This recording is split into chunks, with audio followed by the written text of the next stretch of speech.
আমি এখন যেই খাঁচাটা বানাইতেছি এই খাঁচাটার ভিতরে আশা করছি ভালো কিছু পালার জন্য ট্রাই করব। আসসালামু আলাইকুম, আশা করি সবাই ভালো আছেন। চলে আসলাম নতুন আরেকটি ভিডিও নিয়ে। তো আজকে দেখতেই পারতেছেন যে একটি খাঁচা বানাইতেছি। খাঁচাটা সম্পূর্ণ আমি নিচের হাতে বানাইতেছি। দেখতে পারতেছেন যেহেতু ঈদের বন্ধের সময়, তো যেহেতু আমি বেশ কিছুদিন বন্ধ পাইছি, এই বন্ধের ফাঁকে এটা বানানোর জন্য চেষ্টা করতেছি। যেহেতু বাসায় বসে বসে একটু একটু করে করতেছি, যেহেতু কোনো জায়গায় কোনো কমতি রাখি না, যতটুকু পারছি সুন্দর করে করার জন্য চেষ্টা করতেছি। তো খাঁচাটা আমি যতটুকু পারছি ফুটায় তোলার জন্য চেষ্টা করছি। তো আশা করি আপনারা যারা কিনা ভালো মানের খাঁচা ব্যবহার করেন এবং ভালো কিছু পাখি পারেন অবশ্যই সাজেস্ট করবেন এটার ভিতরে কী পাখি পালা যায়। তো আমি আজকে এই খাঁচাটা কমপ্লিট করতে মানে সম্পূর্ণটা পারবো না, কারণ যেহেতু এটা আমার খুব ধীরে সুস্থভাবে করতে হইতেছে, যেহেতু সম্পূর্ণ আমি একাই কাজ করতেছি। আর বিশেষ করে এখন যে নেটগুলো লাগাইতেছি, নেটগুলো লাগাইতে খুবই কষ্ট, এগুলো টানতে হয়। আর এই নেটগুলো লাগাইতে গেলে দেখা যায় হাত কাইটা যাওয়ার সম্ভাবনা থাকে, যেহেতু এগুলো অনেক ধার।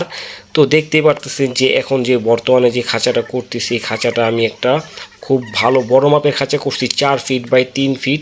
মানে এই খাঁচার ভিতরে আমি পর্যন্তই বসে থাকতে পারি এবং অনেকখানি দাঁড়ায়ও থাকতে পারি।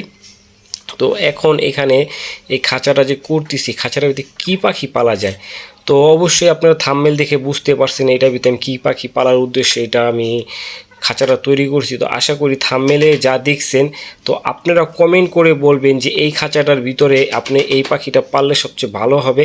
তো আমি সেই পাখিটা পালার জন্য চেষ্টা করব। তো আমি একটি স্বপ্নের মতো একটি খাঁচা তৈরি করতেছি, যে খাঁচাটা কিনা এটার ভিতরে ডেকোরেশন করব, এটার ভিতরে কী পাখি ছাড়লে সবচেয়ে সুন্দর হবে সেইটাই করব। যেহেতু এটা আমার ঘরের ভিতরে থাকবে, আমার পিছন যে সাইডটা দেখতেছেন ওই ফাঁকা জায়গাটাই থাকবে। আর এই যে বক্সের ভিতরে দেখতে পারতেছেন, এই বক্সের ভিতরে সম্পূর্ণ পোকাগুলো বসাইছি। তো মাশাআল্লাহ দেখতেই পারতেছেন যে খাঁচাটার বেশ কিছু কাজ আমি এখন এই খাঁচাটা বানানোর পিছনে একটি গল্প আছে, যে গল্পটা না শুনলেই নয়। কারণ আমার সাথে এরকমটাই হয়েছে, অতিথি পাখির আগমন হয়েছে। অতিথি পাখির আগমন হওয়ার কারণে দেখা যায় আমি আমার পোষা পাখির যত্ন আমি নেই। কারণ অতিথি পাখি আসেই ক্ষণিকের জন্য, আর পোষা পাখি থাকে লোকা নিজের জন্য। তো সেইটাই আমি বলতে চাইতেছিলাম যে আমার নিজের পোষা পাখির যত্ন না নিয়ে আমি অতিথি পাখি নিয়ে পড়েছিলাম।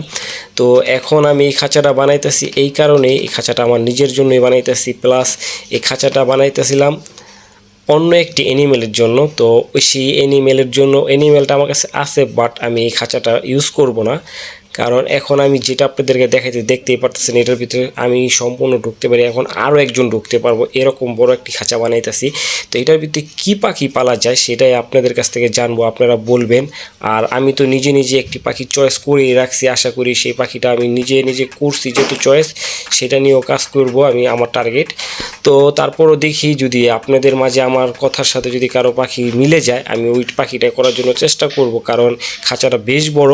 আর এই খাঁচাটার ভিতরে আমি এভাবেই করতেছি যে আমি একটা পাখির পরে যাতে আরেকটা পাখি পালতে পারি, কারণ এইটা একটা কলোনি আকারের মতো একটা বড় একটি খাঁচা হয়ে যাইতেছে, ফ্লাইং কেজের মতো। তো এটাকে আমি খুব সুন্দর করে যতটুকু পারি ডেকোরেশনটা করব।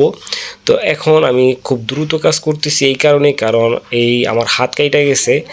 আর যত দ্রুত শেষ করব তত তাড়াতাড়ি আমার জন্যই ভালো, যেহেতু ঈদেরও শেষ সময়, মানে এখন ঈদেরও ছুটি শেষ প্রায়, ফাইনাল পুরো শেষ।